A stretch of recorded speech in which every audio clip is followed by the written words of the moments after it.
નમો લોહી સૌહરિયંતાણમ નમો લોહી સૌહૃદાનમ નમો લોહી સૌહાયર્યામ નમો લોહી સૌજાયામ નમો લોહી સૌત્રિકાવતી સાવનમ ઓમકાર બિંદુ સંયુક્ત નિત્યમ ધ્યાયંતિ યોગિન કામદમ મોક્ષદમ શ્રી ઓમકારાય નમો નમઃ મંગલમ ભગવાન મંગલમ કુટુંબે મંગલમ કુંકુંડાર્યો જૈન્દ્રમોષ મંગલમ નમઃ સમયસ્થાનાય સ્વાનુભૂત્યા ચકાસ્તે ચિત્તવાય ભવાય સર્વવા વિભાવ નિર્ધનિદાતા. નિયમસાર ભગવાન કુંકુંદાચાર્ય રચિત નિયમસાર તથા મુનિવર પદ્મપ્રભ્મધારી દેવ રચિત તાત્પર્ય વૃત્તિ ટીકા એનો સ્વાધ્યાય ચાલે છે. એમાં 84મી ગાથાનો સ્વાધ્યાય આપણે કરી રહ્યા છીએ. 84મી ગાથાના સ્વાધ્યાયમાં આપણે ગાથાનો અર્થ ટીકા કર્યા છે અને તે પછીથી પૂજ્ય ગુરુદેવ કાનજી સ્વામીએ આ ગાથા ઉપર આપેલ પ્રવચનનો શરૂઆતનો ભાગ આપણે કર્યો છે. એટલે હવે આગળ લઈએ છીએ. નિયમસાર પ્રવચન સદગુરુ પ્રવચન પ્રસાદ ભાગ બીજો. એમાં ટીકા પાના નંબર 454 ત્યાં જે ટીકા લખ્યું છે ત્યાંથી આપણે શરૂઆત કરીએ છીએ. પાના નંબર 454 ઉપર નીચે સૌથી છેલ્લો પેરેગ્રાફ 454 ઉપર ટીકા. ગુરુદેવ ટીકા ઉપર વિસ્તાર કરતા સમજાવે છે કે અહીં આત્માની આરાધનામાં વર્તતા જીવને જ પ્રતિક્રમણ સ્વરૂપ કહેલ છે. જો મૂળ ગાથામાં એમ કહ્યું કે જે નિશ્ચય પ્રતિક્રમણ કરે છે તે જ પ્રતિક્રમણ છે. મૂળ ગાથામાં તો એ વાત કરી. મૂળ ગાથામાં આચાર્ય ભગવાને તો એમ કહ્યું કે જે વિરાધનને છોડીને અને એ પણ પૂર્ણપણે છોડીને એટલે વિશેષત શબ્દ ત્યાં મૂક્યો છે, જે વિરાધનને છોડીને આરાધનામાં વર્તે છે તે જીવ પ્રતિક્રમણ કહેવાય છે, કારણ કે તે પ્રતિક્રમણમય છે. એનું મૂળ વાત આવી. અને અહીંયા ટીકામાં મુનિવરે પણ એ જ વાત સમજાવી છે. એટલે ગુરુદેવ અહીંયા કહે છે કે અહીં આત્માની આરાધનામાં વર્તતા જીવને જ પ્રતિક્રમણ સ્વરૂપ કહેલ છે. જે નિશ્ચય પ્રતિક્રમણમાં છે એ જીવ જ પ્રતિક્રમણ છે. એ પ્રતિક્રમણ સ્વરૂપ છે, કેમ કે એ પ્રતિક્રમણમય છે. પ્રતિક્રમણ એટલે વિભાવ ભાવથી પાછા ફરવું, સ્વરૂપ તરફ વળવું. અને જે સ્વરૂપ તરફ વળ્યો છે તો એ જ પ્રતિક્રમણમય છે. વિભાવ ભાવથી પાછો સ્વરૂપ તરફ વળ્યો છે તે જીવ પોતે પ્રતિક્રમણમય છે. એટલે એ છે કે અહીં આત્માની આરાધનામાં વર્તતા જીવને એટલે મોક્ષ માર્ગમાં વર્તતા જીવને જે સ્વરૂપને વારંવાર સ્પર્શે છે એ હવે સ્વરૂપમાં એકાગ્રતા વિશેષતાથી કરે છે, લીનતા કરે છે અને એમ આરાધનામાં વર્તે છે. તો એવા જીવને જે સ્વરૂપમાં ઢળ્યો છે, સ્વરૂપમાં એકાગ્રતા કરી છે, લીનતા કરી છે, એ વિભાવ ભાવોથી સ્વ તરફ વળ્યો છે એટલે એને પ્રતિક્રમણ છે અને એ પ્રતિક્રમણમય થયો છે. પ્રતિક્રમણમય થયો છે એટલે કે શાસ્ત્રોમાં જે પ્રતિક્રમણની વિધિ આપી છે એ વિધિમય થયો છે એમ નહીં, પણ પોતે પોતાના સ્વભાવમય થયો છે એમ એ પ્રતિક્રમણમય થયો છે. પ્રતિક્રમણ એને કહ્યું કે પોતે પોતાના સ્વભાવમાં વળે. જીવ પોતે જ્ઞાન આનંદ સ્વભાવી છે, સુખ સ્વભાવી છે. એ પરનું લક્ષ કરીને વિભાવ ભાવે થયો હતો, તો હવે જીવને એમ કહ્યું કે તું વિભાવ ભાવેથી પાછો ફર. અને પાછો ફરે એ પ્રક્રિયામાં બીજું કાંઈ નથી, એ સ્વ તરફ વળી જાય. પાછા ફરવામાં કાંઈ દૂરથી લાંબે ચાલીને આવવું છે એવું તો છે નહીં. વિભાવમાં તો વિભાવનું લક્ષ છોડી, બહારમાં બધું છે એ બધાનું લક્ષ છોડીને માત્ર સ્વરૂપનું લક્ષ કરે અને ત્યાં એકાગ્રતા કરે એટલે સ્વભાવમાં પાછો આવ્યો. સ્વભાવ તરફ પાછો ફર્યો એટલે એ પ્રતિક્રમ્યો, એટલે એને પ્રતિક્રમણ થયું. પ્રતિક્રમણ થયું એટલે પ્રતિક્રમણ રૂપ એ થયું. પાછો ફર્યો અને સ્વભાવમય થયો, એ પ્રતિક્રમણમય થયો. સ્વભાવમય થયો છે એ જ પ્રતિક્રમણ સ્વરૂપ થયો છે. જે પરમ તત્વજ્ઞાની જીવ નિરંતર પોતાના સ્વભાવમાં એકાગ્ર રહે છે તે નિરપરાધ છે. એટલે પ્રતિક્રમણમય થયો એટલે પોતે પાછો પોતાના સ્વભાવમય થયો. અને હવે એની આગળ વાત કરતા સમજાવે છે કે જે પરમ તત્વજ્ઞાની જીવ નિરંતર હંમેશા પોતાના સ્વભાવમાં એકાગ્ર રહે છે તે અપરાધ વિનાનો છે, તે નિરપરાધ છે. પહેલા વિભાવ ભાવે હતો તો એ અપરાધ હતો, વિભાવ ભાવે થયો હતો તો એ અપરાધ હતો. વિભાવ ભાવને છોડીને સ્વભાવ ભાવે થયો એટલે એ પ્રતિક્રમણ સ્વરૂપ થયો.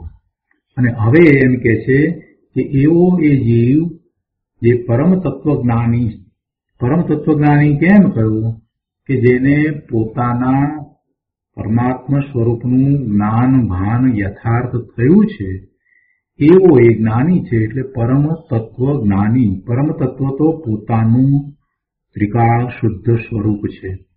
એવા ત્રિકાળ શુદ્ધ સ્વરૂપને જે જાણે છે, એમને ધ્યાવે છે, એમાં લીન થઈ જાય છે, એ પરમ તત્વ જ્ઞાની છે.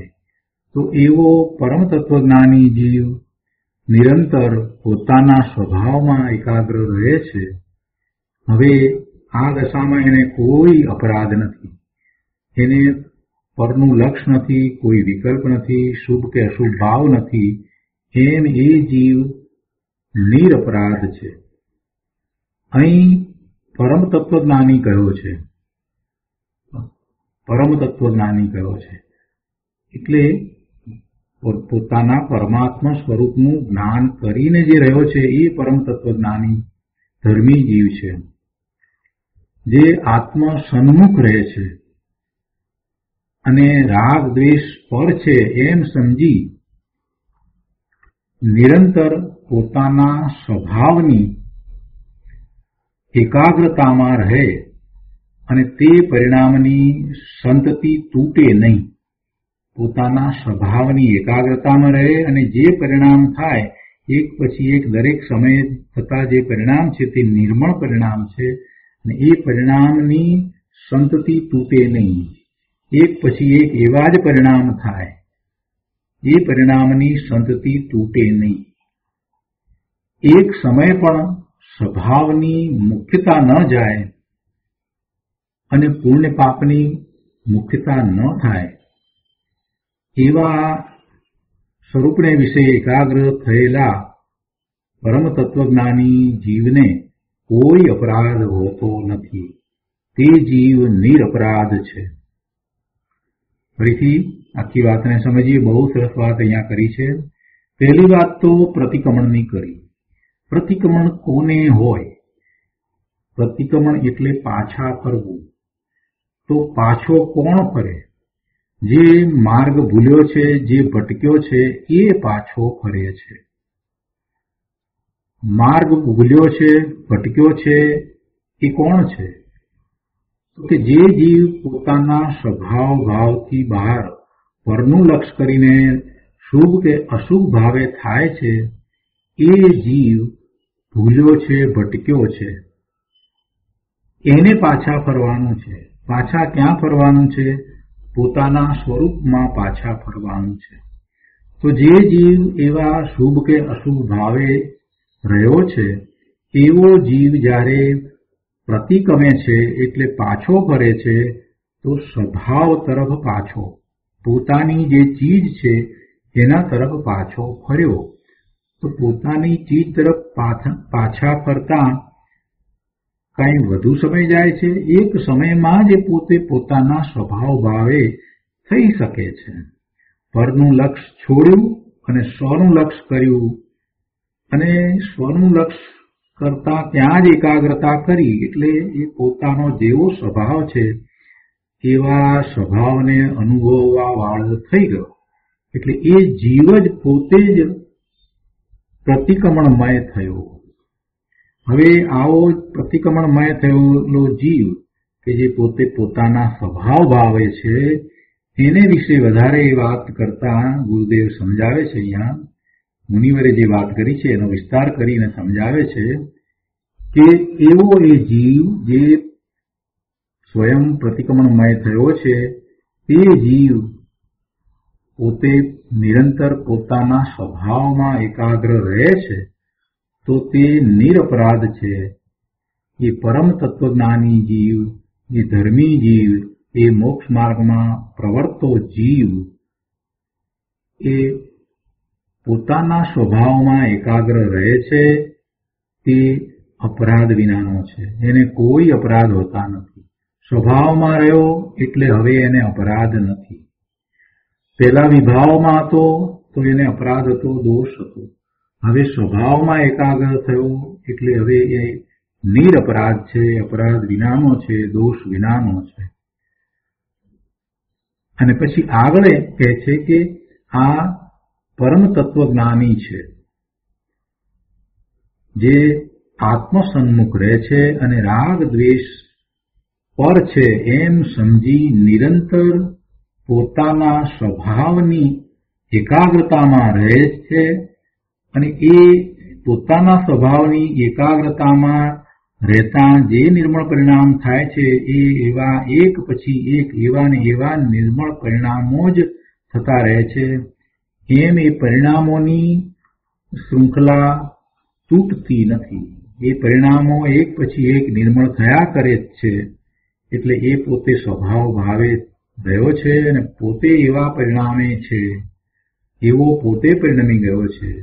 એને એક સમય પણ સ્વભાવની મુખ્યતા જતી નથી.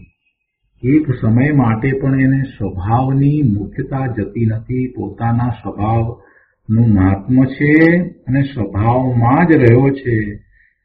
એને એક સમય માત્ર માટે પણ સ્વભાવની મુખ્યતા ન જાય અને પુણ્ય પાપની મુખ્યતા ન થાય, તો એ જીવ નિરપરાધ છે.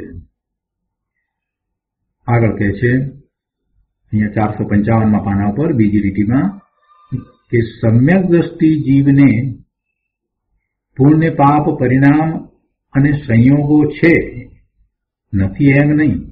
સમ્યક દ્રષ્ટિ જીવને પુણ્ય પાપ પરિણામ અને સંયોગો છે, પણ એવા સંયોગો હોવા છતાં સ્વભાવની મુખ્યતા વર્તે છે, તેથી તે નિરપરાધ છે. જો અહીંયા તો મુખ્યતા તો મુનિની છે, મુનિની ચારિત્ર દશાની અહીંયા તો વાત કરવી છે, પણ સાથે ગુરુદેવ એ વાત પણ સમજાવે છે કે જેને હજી 7મા 6ઠા ગુણસ્થાનની દશા નથી અને જે 4થા ગુણસ્થાને છે, એવો જીવ પણ એની શ્રદ્ધા સમ્યક હોવાથી, એને પોતાના સાચા સ્વરૂપનું જ્ઞાન અને અનુભવ થયો હોવાથી એની દ્રષ્ટિ પોતાના સ્વભાવ તરફ રહે છે. એની શ્રદ્ધા સ્વરૂપને વિશે યથાર્થ છે, એ શ્રદ્ધામાં કાંઈ હવે ફેર પડતો નથી. એટલે એને સ્વભાવની મુખ્યતા છે અને એ અપેક્ષાએ એ પણ નિરપરાધ છે. એને પુણ્ય પાપના પરિણામો અને સંયોગો ભલે રહ્યા, પણ એ પુણ્ય પાપના પરિણામ અને સંયોગો છે, તો એનું એને મુખ્યપણું નથી. એને એ ગૌણ કરીને દ્રષ્ટિ પોતાના નિકાળી શુદ્ધ સ્વભાવ તરફ રાખે છે, એવી એને સ્વભાવની મુખ્યતા વર્તે છે. તેથી તે સમ્યક દ્રષ્ટિ જીવ પણ નિરપરાધ છે. પણ અહીંયા તો વધારે ઊંચી વાત છે. અહીં તો દ્રષ્ટિ ઉપરાંત વિશેષપણે સ્થિરતા કરીને સ્વભાવની આરાધના કરે છે, તે મુનિને પ્રતિક્રમણ છે એની વાત ચાલે છે. એ મુનિ પોતે પ્રતિક્રમણમય છે એની વાત ચાલે છે. વિશેષ સ્થિરતા કરીને દ્રષ્ટિ એટલે શ્રદ્ધા. શ્રદ્ધા તો બરાબર છે જ, સમ્યક દ્રષ્ટિને પણ એવી શ્રદ્ધા બરાબર છે, પણ અહીંયા તો મુનિની વાત ચાલે છે કે જેમને એમ સ્વભાવમાં એકાગ્રતા એવી થઈ છે કે એવા ને એવા નિર્મળ પરિણામો થયા કરે છે અને એવા નિર્મળ પરિણામની સંતતિ તૂટતી નથી. એ શૃંખલા એવી ને એવી નિર્મળ પરિણામોની ચાલ્યા કરે છે. એટલે કે સ્વરૂપને વિશે જેમણે એકાગ્રતા કરી છે એવી સ્વભાવની આરાધનામાં રહેલા મુનિ પ્રતિક્રમણમય થયા છે. એ જ પ્રતિક્રમણ છે. આમ વસ્તુ સ્થિતિનું જ્ઞાન કરવું જોઈએ.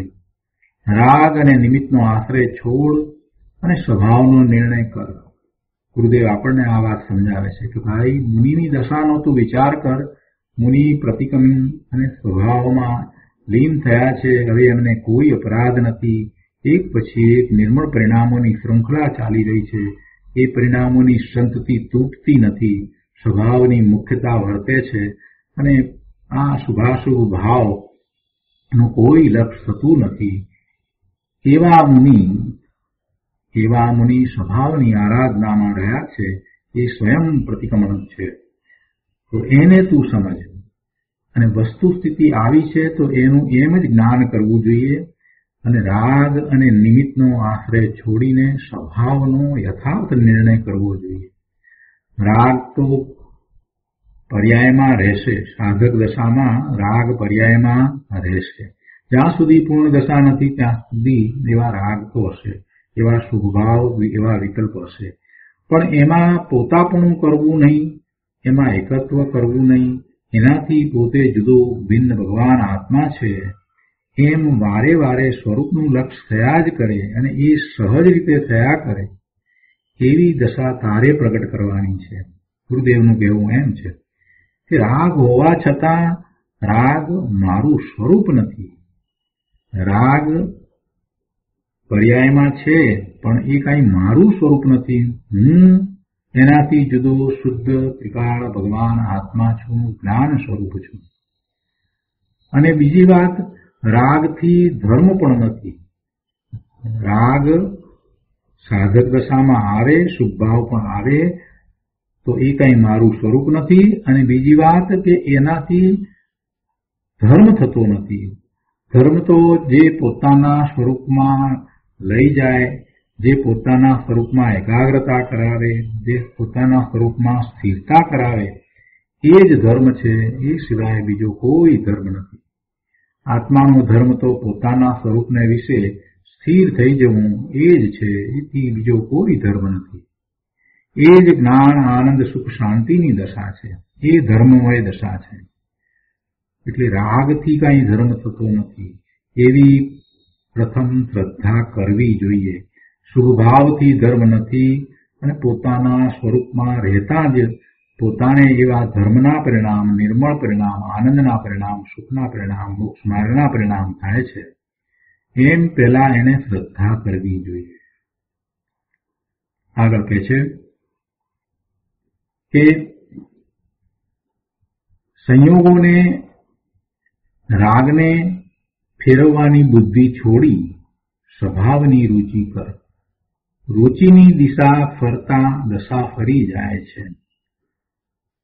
રાગને અને સંયોગોને એને તું ફેરવવાનો નિરર્થક પ્રયત્ન ન કર. સંયોગો તું બદલી શકતો નથી. સંયોગો એના કારણે છે. સંયોગો તો જે છે તે જ રહેવાના છે. સંયોગોમાં તું કાંઈ ફેરફાર કરી શકતો નથી. શુભ ભાવના વિકલ્પો આવે એમાં પણ તું કાંઈ ફેરફાર કરી શકતો નથી. એટલે એને ફેરવવાની બુદ્ધિ છોડી દે અને સ્વભાવની રુચિ કર. જેમ જેમ જેમ જેમ તને સ્વભાવની રુચિ થતી જશે તેમ તેમ સહજ રીતે શુભ ભાવના, રાગના વિકલ્પો ઘટતા જશે. સંયોગો એ પ્રમાણે બદલાતા જશે. સંયોગો અનુકૂળ હોય કે પ્રતિકૂળ હોય, એક વાસ્તવમાં તો જીવને અનુકૂળ સંયોગો લાભદાયી નથી અને પ્રતિકૂળ સંયોગો એને નુકસાન કરતા પણ નથી. છતાં પણ જેની દ્રષ્ટિ સ્વભાવ તરફ રહે છે એને સંયોગો પણ બદલાઈ જાય છે. બધી અનુકૂળતાઓ એને પ્રાપ્ત થઈ જાય છે. એક વખત સ્વરૂપનું લક્ષ કરે અને સ્વરૂપમાંથી આવતા આનંદનો અનુભવ કરે પછી કોઈ પણ સંયોગો એને પ્રતિકૂળ લાગતા જ નથી. સંયોગોને બદલવાની જરૂર નથી. સંયોગો તરફના દ્રષ્ટિકોણને બદલવાની જરૂર છે. સંયોગો જેમ છે તેમ રહેશે. સંયોગો ભવિષ્યમાં પણ એવા આવશે, પણ એ મને લાભદાયી પણ નથી, એ મને નુકસાન કરતા પણ નથી. સંયોગને માત્ર જોવાના છે, સંયોગની સાથે થવાનું નથી. સંયોગને માત્ર જોવાના છે, દ્રષ્ટા જ્ઞાતા ભાવે જોવાના છે. સંયોગો એ જ્ઞાનનું જ્ઞેય છે, પણ સંયોગો કાંઈ મારાપણું નથી, એ મારું સ્વરૂપ નથી. જે સંયોગો છે બાહ્યમાં રહેલા સંયોગો હોય કે આ શરીરના સંયોગો હોય, એ કોઈ સંયોગો સાથે મારે કાંઈ સંબંધ નથી. સંયોગો સંયોગોમાં છે. સંયોગોને હું ન લાવી શકું કે સંયોગોને હું ન મટાડી શકું. સંયોગો એના કારણે હોય અને સંયોગોનો વિયોગ પણ એના કારણે થાય. એટલે સંયોગ છે તો એનો વિયોગ પણ થશે. સંયોગથી દૂર ભાગવાની, સંયોગને દૂર કરવાની એવી કોઈ જરૂર નથી. સંયોગો ભલે રહ્યા, સંયોગોથી જુદો ભગવાન આત્મા છે. એટલે પોતાના એવા ત્રિકાળ શુદ્ધ સ્વરૂપની દ્રષ્ટિ કરવી. એ જ રીતે રાગને ફેરવવાની બુદ્ધિ છોડી અને સ્વભાવમાં એકાગ્રતા કરવી. એટલે રાગ ઉત્પન્ન જ નહીં થાય. એટલે ગુરુદેવે એમ સમજાવ્યું છે અહીંયા કે સંયોગોને અને રાગને ફેરવવાની બુદ્ધિ છોડી અને સ્વભાવની રુચિ કરવી. અને જેની રુચિ હોય ત્યાં જ બધી શક્તિ આવી જાય છે. રુચિ અનુયાયી વીર્ય.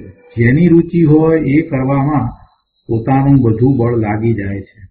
રુચિ અનુયાયી વીર્ય એટલે સ્વભાવની રુચિ કરતા અંદરમાંથી બધી જ શક્તિઓ પોતાના સ્વભાવ તરફ વળવામાં, ઢળવામાં કામે લાગી જાય છે. પોતાની બધી છુપાયેલી શક્તિઓ પણ જો સ્વભાવની રુચિ છે તો સ્વભાવની વ્યક્તતામાં, સ્વભાવને પ્રગટ કરવામાં એ બધી શક્તિઓ લાગી જાય છે.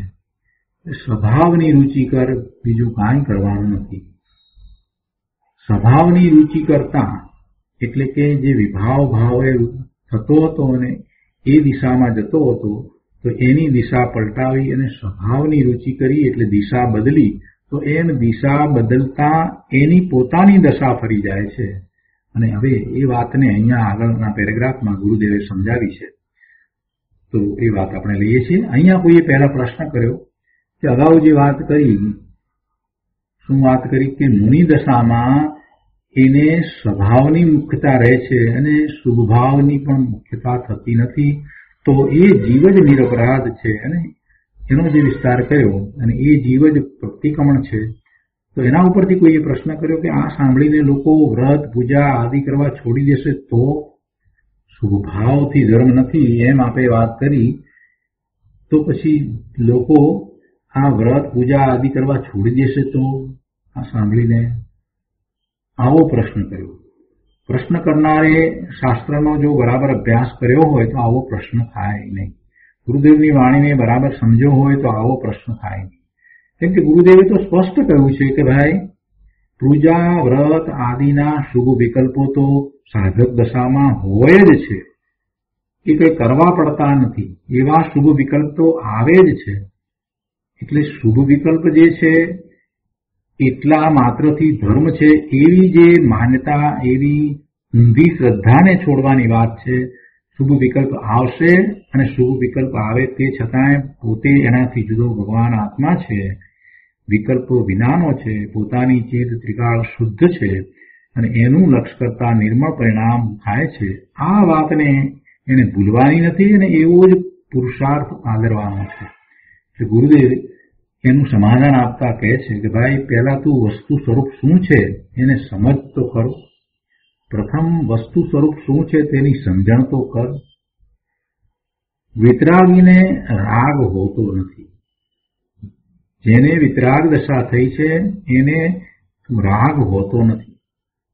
રાગી જીવને શુભ અથવા અશુભ રાગ આવ્યા વિના રહેવાનો નથી. જે રાગી છે એને તો રાગ થાય જ છે. વિતરાગીને રાગ નથી, એને એવા શુભ કે ક્યારેક અશુભ વિકલ્પ આવે પણ એનું એને સ્વામિત્વ નથી, એ તો માત્ર એને જાણે જ છે. એટલે વિતરાગીને રાગ હોતો નથી. પૂર્ણ વિતરાગ દશામાં તો કોઈ રાગ છે જ નહીં. અધૂરી દશા છે, 7મા ગુણસ્થાનની નીચે દશા છે, ત્યારે એને એવા શુભ વિકલ્પ આવે છે. પણ જ્યારે એને નિર્મળ પરિણામ થઈ રહ્યા છે ત્યારે તો કોઈ રાગ થતો નથી. એટલે રાગી જીવ છે એને શુભ અથવા અશુભ રાગ આવ્યા વિના રહેતો નથી. કેમ કે એને શુભ કે અશુભ રાગ જે છે એનું મહાત્મા છે, એની એને મુખ્યતા છે, એમાં એને ઈષ્ટ પણ લાગે છે, એના દ્વારા એ ધર્મ થાય છે એમ સમજે છે. એટલે એને તો એની જ રુચિ છે, અને જેની રુચિ હોય એ પછી થયા જ કરે છે. એ રાગને પોષે છે. રાગી જીવ રાગને પોષે છે, અને રાગને પોષે છે તો રાગ એને રહ્યા કરે છે. એનાથી એ છૂટો પડવાનો પ્રયત્ન કરતો નથી. કેમ કે રાગી જીવને હજી પોતાના અરાગી સ્વરૂપનું ભાન નથી. એટલે એવા રાગી જીવને શુભ અથવા અશુભ રાગ આવ્યા વિના રહેવાનો નથી. એટલે ગુરુદેવ કહે છે, ભાઈ તું પહેલા વસ્તુ સ્વરૂપને સમજતો ખરો કે વસ્તુ સ્વરૂપ કેવું છે, શું છોડવું છે અને શું એ જળની ક્રિયા કરી શકે છે કે એને એ છોડવાની રહે છે. આ બધી વાતને તું જરા સમજતો ખરો. છોડવાનું શું છે? આ જે ક્રિયાઓ થાય છે, વ્રત પૂજા ભક્તિ આદિની સાથે રહેલી જે ક્રિયાઓ જે થાય છે એ છોડવાની છે કે એ પ્રત્યેનો રાગ છોડવાનો છે? એ ક્રિયાઓ તો જીવ કરી શકતો જ નથી. જ્યારે આવી વ્રત તપ પૂજા ભક્તિની ક્રિયા થાય છે તો એ વખતે એને એવો વિકલ્પ છે, અને હવે એ જો સમજો છે તો એનું લક્ષ છોડે છે, એનું એને મહાત્મા આવતું નથી, એની એને મુખ્યતા રહેતી નથી, એને પોતાથી જુદું જાણે છે. એટલે છોડવાનું તો કાંઈ નથી, ક્રિયા તો જે થવાની છે તે થશે જ. ગુરુદેવ કહે છે કે શું છોડવું છે? શું જળની ક્રિયા એ કરી શકે છે તો પછી છોડે? એટલે શરીરની ક્રિયા એ કંઈ કરી શકે છે તો એ છોડે. એટલે શરીરની ક્રિયા તો જ્યારે એને શુભ ભાવ આવ્યો છે ત્યારે એવી થશે તો થાય. એટલે એ કાંઈ છોડવાની નથી, એ છૂટતી નથી. કેમ કે એ ક્રિયા એની નથી. શરીરની ક્રિયા એ કરી શકતો નથી તો પછી છોડી શકે ક્યાંથી? એ જે થાય છે એને માત્ર એ જાણે છે, એનું જ્ઞાન કરે છે કે આ ક્રિયા થાય છે. પણ એના પ્રત્યેનો જે એનો રાગ છે એ રાગને એને છોડવાનો છે. એટલે એ શરીરની ક્રિયા એ કરી શકતો નથી, એને તો એ છોડવાની નથી, એ તો જીવ કરી શકતો જ નથી, તો પછી એને છોડવી કેવી રીતે? પણ શુભ અને અશુભ જે પરિણામ થાય છે, જે એક સમય રહી અને બીજા સમયે સ્વયં છૂટી જાય છે, તો એવા શુભ ને અશુભ પરિણામ જે થવાનું જે કારણ જે છે એ કારણને એને સમજવાની જરૂર છે કે કેમ ને કઈ રીતે થાય છે. કેમ કે જે શુભ પરિણામ થયા એ પણ એક સમયના છે અને એ પણ છૂટી જાય છે, એ પણ એક સમયના છે અને એ પણ છૂટી જાય છે. એટલે એને એ ફેરવી તો શકતો નથી, શરીરની ક્રિયાને એ છોડી શકતો નથી. જે થાય છે તે થાય છે, અને શુભ ને અશુભ જે પરિણામ થાય છે તો એ પરિણામ એક સમય થયા, બીજા સમયે તો એ પરિણામ રહેતાય નથી. એટલે એને કેવી રીતે ફેરવે? એટલે એવી શુભ ને અશુભ પરિણામને ફેરવવાની બુદ્ધિ છે, એ બુદ્ધિને જ છોડવાની જરૂર છે, અને એને સાચી દિશામાં વળવાની જરૂર છે. કે એવા શુભ ને અશુભ પરિણામ કેમ થાય છે, એનું કારણ શું છે? તો કે પોતે પોતાના સ્વભાવ ભાવે રહેતો નથી, સ્વભાવની રુચિ કરતો નથી, એટલે એવા શુભાશુભ ભાવ થાય છે, એવા પરિણામ થાય છે. તો શુભાશુભ ભાવ એવા પરિણામોથી બચવા માટે એણે એકમાત્ર કાંઈ કરવા જેવું હોય તો સ્વભાવની રુચિ કરીને સ્વભાવનું લક્ષ કરવું અને એની એકાગ્રતા કરવી. એટલે એ વાત અહીંયા ગુરુદેવે સમજાવી છે કે ભાઈ શુભ ને શુભ પરિણામ છે તે તો એક સમય રહી બીજે સમયે સ્વયં ફરી જાય છે, માટે એને ફેરવવાની બુદ્ધિ તું છોડી દે. તારી રુચિ જે રાગ ઉપર છે તે રુચિ ફેરવી અને સ્વભાવની રુચિ કરવી જોઈએ. એ તું કરતો નથી. તારી રુચિ તો રાગ ઉપર છે, તો એ રુચિ ફેરવી અને સ્વભાવની રુચિ કર. એટલે દિશા ફેરવો. શેની દિશા ફેરવવાની છે? તારી રુચિની દિશાને ફેરવવાની છે. તારી રુચિ પરમાં છે, શુભ ભાવ શુભ વિકલ્પ આવ્યો છે, તો એમાં તને રુચિ છે.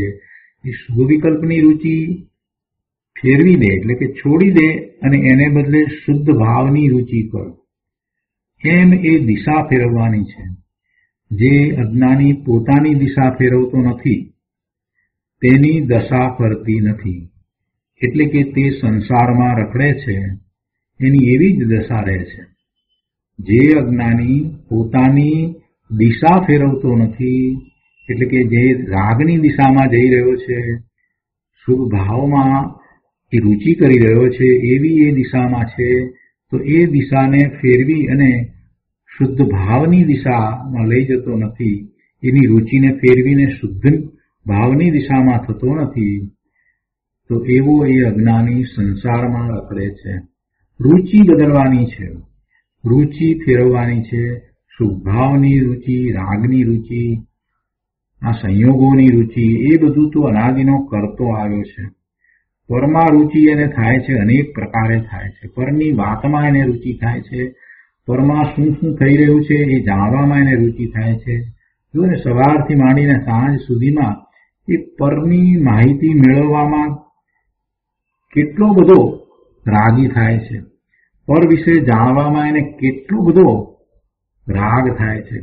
કોઈની ગમે તેની પણ વાત ચાલતી હોય તો એમાં એને કેટલો બધો રસ પડે છે. એ રસ છે, એ જ રુચિ છે. એને પરની રુચિ છે, પરમાં એને રસ છે. પર સંબંધી એને જાણવામાં રસ છે.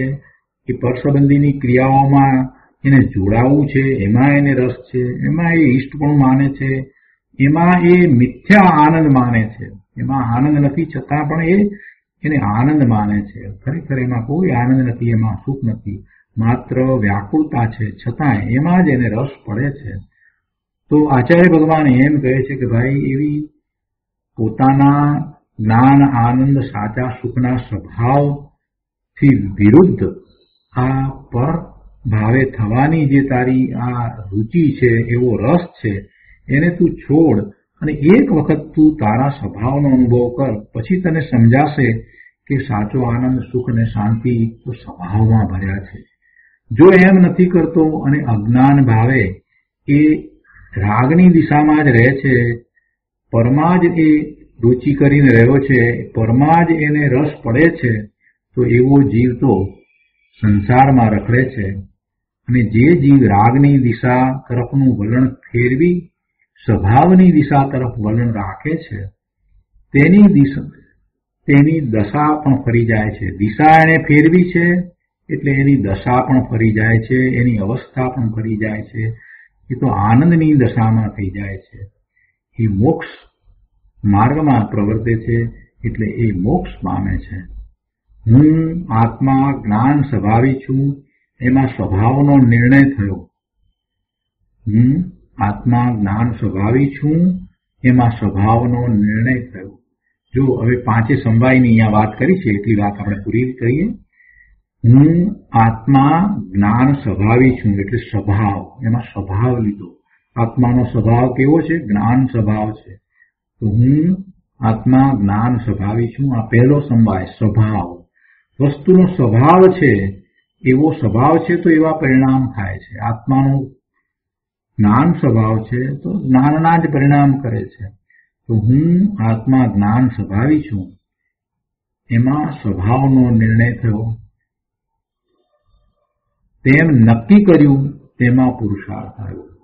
હું જ્ઞાન સ્વભાવ છું, બીજું કાંઈ નથી, એવો નિર્ણય થયો, નક્કી થયું, એવો સ્વીકાર થયો, તો એ પુરુષાર્થ આવ્યો. તેમ નક્કી કર્યું, એમાં પુરુષાર્થ આવ્યો. જે સમયે તે નિર્ણય કરી સ્વભાવ તરફ વળ્યો તે એનો સ્વકાળ છે. જે સમયે એવો નિર્ણય કરી અને એ સ્વભાવ તરફ વળ્યો તો એનો સ્વકાળ છે. એ સમયે એનો સ્વકાળ છે. એટલે એમાં કાળ આવ્યો, સ્વભાવ આવ્યો, પુરુષાર્થ આવ્યો અને કાળ પણ આવ્યો. હું આત્મા જ્ઞાન સ્વભાવી છું. તો જ્ઞાન સ્વભાવી છે તો પછી જ્ઞાન થશે જ. અને જ્ઞાન સ્વભાવી છું એવો નિર્ણય કર્યો, એનો સ્વીકાર થયો, એવો પુરુષાર્થ કર્યો કે હું જ્ઞાન સ્વભાવી છું, એવા સ્વીકાર રૂપ પુરુષાર્થ, એનો સ્વીકાર થયો, હું જ્ઞાન સ્વભાવી છું. એટલે આવો જે સ્વીકાર થયો, આવો નિર્ણય થયો, એ પુરુષાર્થ. તો એ પુરુષાર્થ જે સમયે થયો, એ પુરુષાર્થનો જે સમય છે તે એનો કાળ, એટલે એ કાળ, એટલે એ સ્વકાળ, એ પોતાનો જ કાળ. જે વખતે જે ભાવ થવાના હતા તે જ થયા છે તે ચોક્કસ છે. આડાઅવળા થતા નથી, તે નિયત છે. એ નિયતિ. પહેલા સ્વભાવ કયો, પછી પુરુષાર્થ કયો, ત્યાર પછીથી સ્વકાળ કયો, અને હવે નિયતિ કઈ. શું પરિણામ આવ્યા? જે ભાવ થયો, જે ભાવ થવાના હતા તે જ ભાવ થયા. કોના એ ભાવ થયા? આત્માના એ ભાવ થયા. પોતે જ્ઞાન સ્વભાવે થયો તો એ ભાવ થયો. જે વખતે જે ભાવ થવાના હતા તે જ થયા છે તે ચોક્કસ છે. એટલે એ આડાઅવળા થતા નથી, તો તે નિયત છે, એ નિયતિ. અને આમ નિર્ણય થતા અને આમ સ્વ તરફ વળતા એવા જે નિયત પરિણામ જે થયા, એવા જે ભાવ થયા, તો એ વખતે કર્મનો અભાવ પણ થાય છે. એ વખતે કર્મનો અભાવ પણ હોય છે. તો તે કર્મનો અભાવ એટલે એ નિમિત્ત, કર્મના અભાવરૂપ નિમિત્ત. આમ 5 સમવાય એક સમયમાં હોય છે અને તેમાં જ સમ્યક દર્શન અને ધર્મની સિદ્ધિ છે. આમ 5 સમવાય હોય છે. સ્વરૂપ તરફ પાછા વળતા 5 સમવાય કઈ રીતે હોય છે એ વાત અહીંયા ગુરુદેવે સમજાવી છે. સ્વરૂપ તરફ પાછા વળવાની વાત કરી અને સ્વરૂપ તરફ પાછા વળતા કઈ રીતે એ 5 સમવાય હોય છે એ વાત અહીંયા સમજાવી છે. એટલે પુરુષાર્થનું જ મહત્વ રહે છે. બાકીના 4 સમવાય તો જેને પુરુષાર્થ ઉપડ્યો છે એને આવીને મળે છે. એ વાતને પણ લક્ષમાં રાખવા જેવી છે. જેને પુરુષાર્થ ઉપડ્યો હોય એને પછી બાકી 4 સમવાય તો મળી જાય છે. એટલે એની ચિંતા કરવાની જરૂર નથી. આમાં વાત તો એ કેવી આવે કે ભાઈ તું સંયોગોને ફેરવવાની બુદ્ધિને છોડી દે. એ જે નથી થઈ શકતું એની બુદ્ધિ તું છોડી દે. મારે રાગ નથી કરવો, મારે દ્વેષ નથી કરવો, મારે ક્રોધ નથી કરવો, આવું પકડી અને કઈ પુરુષાર્થ થતો નથી. એને સ્થાને પોતાના સ્વરૂપને સમજીને પોતે જે છે તે રૂપે રહેવાનો પ્રયત્ન કરે તો સહજ રીતે બધું છૂટી જાય છે. અને સ્વરૂપ તરફ જે વળે છે, જે સ્વરૂપ તરફ વળે છે, તો એ સ્વરૂપ તરફ વળવાનો એનો જે પુરુષાર્થ છે તો એ શક્ય છે. અને એ વખતે 5 સમવાય હોય જ છે, કેમ કે સ્વરૂપ જ એવું છે. જ્ઞાન સ્વભાવી છે તો જ્ઞાન સ્વભાવે થાય. પોતાના આત્માનું જ્ઞાન કરે એવા સ્વભાવે થઈ શકે, કેમ કે આત્માનો સ્વભાવ જ જ્ઞાન છે. બહુ સરસ રીતે વાત કરી. અને એ જ પુરુષાર્થ કરે અને પછી તું એમાં પછી બહાના કાઢે કે જયારે કાળ પાકશે ત્યારે થશે, તો કહે છે કે કાંઈ બહાના કાઢવાની જરૂર નથી. તને જો પુરુષાર્થ ઉપડ્યો છે તો એ તારો કાળ પાકી જ ગયો છે. એ જ તારો સ્વકાળ છે. જ્યારે તને પુરુષાર્થ ઉપડ્યો એ જ તારો સ્વકાળ છે. એટલે એ કાળ લબ્ધિ પાકી જ છે. પ્રમાદ છોડ અને પુરુષાર્થ કરે, કેમ કે તારો જ્ઞાન સ્વભાવ છે તો તું જ્ઞાન સ્વભાવે પરિણમી જા. એટલે તું જ્ઞાન સ્વભાવે પરિણમી શકે એવો છે, એવા સામર્થ્ય વાળો છે. અને કાળલબ્ધિની ચિંતા છોડ. તું જયારે પુરુષાર્થ કરીશ ત્યારે તારી કાળલબ્ધિ પાકી છે. તને એ વખતે એ તારો સ્વકાળ છે. એ વખતે એવા પરિણામ થશે. અને જે પરિણામ થશે એ નક્કી નિયત જ થશે. ગમે તેવા પરિણામ નહીં થાય, કેમ કે સ્વભાવ જ્ઞાન સ્વભાવ છે. તો જે સ્વભાવ છે એને અનુસરીને પરિણામ થશે. દ્રવ્યનો જે સ્વભાવ છે એને અનુસરીને થતા પરિણામ હોય છે. કાંઈ એનાથી વિપરીત પરિણામ થતા નથી. એટલે ભવિતવ્ય, જે ભવિતવ્યને આપણે કહીએ છીએ ને, જે થવાનું હોય તે થાય, પણ શું થાય એ જ થાય, જે સ્વભાવ છે એ જ પ્રમાણે જ થાય. દ્રવ્યનો સ્વભાવ આપણે વિચાર્યો નથી. સોનું છે તો સોનાનો જે સ્વભાવ છે એના ગુણોને કારણે એવો સ્વભાવ છે, પીળાશનો, ચીકાશનો વગેરે જે સ્વભાવ છે, તો એની પર્યાય શું થાય? સોના રૂપે જ થાય. સોનાની પર્યાય સોના રૂપે જ થાય, માટી રૂપે થાય નહીં. આ એક સત્યને સમજવાની જરૂર છે કે હું જ્ઞાન સ્વભાવી ચેતન ભગવાન આત્મા છું, તો એનું ભવિતવ્ય શું હોય, એના પરિણામ શું હોય? એના પરિણામ ચેતનના જ પરિણામ હોય, ચૈતન્યના જ પરિણામ હોય. જ્ઞાન સ્વભાવે થયો છે, જ્ઞાન સ્વભાવે થયો છે, તો પછી એ નિયતિ શું હોય? જે પરિણામ થવાના હોય તે જ થાય. એટલે એને જ્ઞાન જ થાય, એને જ્ઞાન જ થાય. બીજા આડાવડા પરિણામ નથી થતા. પ્રભુ કોનું જ્ઞાન થાય? જે તરફ વળ્યો છે એવા પોતાના ભગવાન આત્માનું જ જ્ઞાન થાય. આ ભવિતવ્ય છે, નિયતિ છે. શું નિયતિ છે? નિયતિને સમજવાનું છે. અહીંયા એમ કહ્યું ને કે આડાવડા થતા નથી પરિણામ. જે ભાવ થવાના હતા તે થયા. કેવા ભાવે થયો? એ જ્ઞાનના ભાવે થવા માટે આવ્યો હતો, સ્વરૂપ તરફ વળ્યો હતો, જ્ઞાન સ્વભાવ તરફ વળ્યો હતો, તો એ જ્ઞાન ભાવે જ થયો. એવા નિયત પરિણામ છે, તો એ નિયતિ છે. અને આ બધું જયારે થાય ત્યારે પછી બહારમાં જે કર્મ જે છે એનું પણ જે થવાનું છે તે જ થાય છે. એટલે એવો નિમિત્ત નૈમિત્તિક સંબંધ જ છે કે જયારે જીવને આવા પરિણામ થાય ત્યારે એ કર્મની પ્રકૃતિ જે છે એનો અભાવ થાય જ છે. એટલે તારે કાંઈ કર્મની પ્રકૃતિનો અભાવ કરવા જવાની જરૂર નથી, અને તું કરી શકતો પણ નથી. તું શું કરી શકે છે? તો એ પુરુષાર્થ અહીંયા બતાવ્યો છે કે તું તો આવો પુરુષાર્થ કરી શકે છે. એટલે ક્રમબદ્ધની અંદર પાંચે સમવાય પણ છે, અને ક્રમબદ્ધમાં આપણે પુરુષાર્થની વાત સમજાવી છે. ત્યાં એ સમજાવ્યું છે કે જ્ઞાનીનો પુરુષાર્થ કેવો છે અને અજ્ઞાની કોને પુરુષાર્થ માને છે. એ બંને વાતને કમ્પેરિઝન કરીને સમજાવી છે કે ભાઈ આ પુરુષાર્થ નથી, પુરુષાર્થ તો આ છે. જ્ઞાનીનો પુરુષાર્થ છે તે જ પુરુષાર્થ છે, સાચો પુરુષાર્થ છે.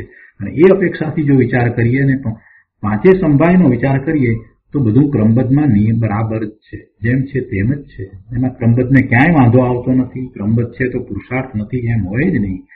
પુરુષાર્થ થાય છે એ વખતે પણ બધું ક્રમબદ્ધ જ છે. બહુ સરસ વાતો બધી ગુરુદેવે ક્રમબદ્ધ પર્યાય વિશે સમજાવી છે. આપણે વારે વારે એનો ફરી ફરીને વિચાર કરતા જઈએ છીએ, તેમ તેમ આપણને એવી શ્રદ્ધા થતી જાય છે કે જે કાંઈ કરવાનું છે તે મારે મારામાં કરવાનું છે. મારું સ્વરૂપ ત્રિકાળ શુદ્ધ જ છે, મારો સ્વભાવ જ આવો છે. હું પુરુષાર્થ કરું છું તે જ ક્ષણ છે, એ જ ક્ષણ છે.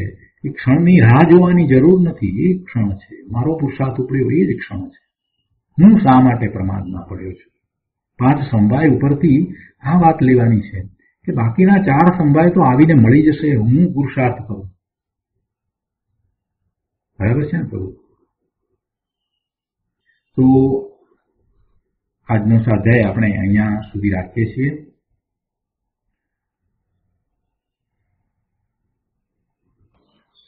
હવે સુખધામ બોલીએ.